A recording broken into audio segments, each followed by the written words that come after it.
మంగమ్మ తల్లి అంటుంటే మంగా తల్లి అంటుందట, అమ్మా నేను తమ్ముడు మలికాలే నాలు రావమ్మా మీకు సుఖాలు రావమ్మా.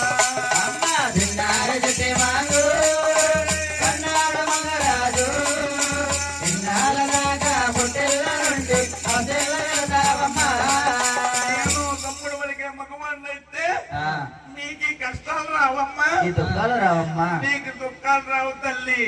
నేను అత్తవారింటికి వెళ్ళిపోతున్నాను కదా, అలాగని మంగమ్మ తల్లి కళ్ళు మంది గొల్ల పెడితే ఇల్లిరిగి మీద నెట్టయిందట.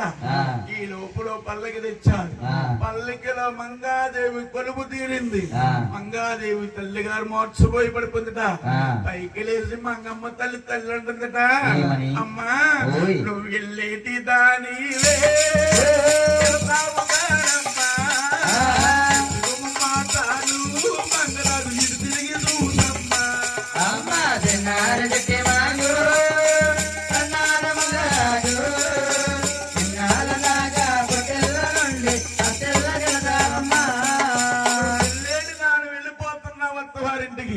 నువ్వు ముచ్చుకు ముమ్మారు సార్లు ఇటు తిరిగి చూసి మంగమ్మ తల్లి నువ్వు కొడుకొల్ల కన్నీరే మారితేరమ్మా నావరి పాపాలే మంగళాలు తొలగిపోతాయమ్మా.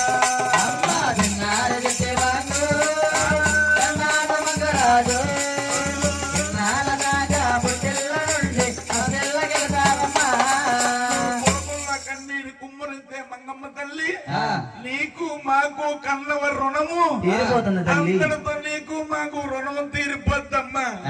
అలాగని మంగాదేవి తల్లి గారు అంటుంటే అప్పుడు మంగమ్మ తల్లి అంటుందంట, అమ్మా నేను వెళ్ళిపోతున్నాను బాధపడుతున్నావా, నేను వెళ్ళినా నేనింకా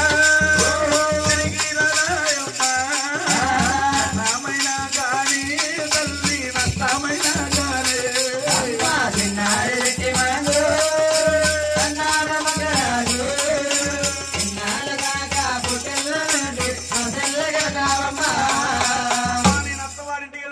కష్టమైన నష్టమైన గాని నాకు అత్తిల్లే శాశ్వతము గాని శాశ్వతం కాదమ్మా, పుట్టిల్లు ఏనాడు శాశ్వతం కాదమ్మా అని మంగమ్మ తల్లి పల్లకిలో కొరుము తీరుదట. మంగాదేవి వెళ్తుంటే ఎంబో ఎంబో వంటి పల్లకిలు ఇస్తారు. మంగమ్మ తల్లి వెళ్తుంటే 3 శిఖరాలు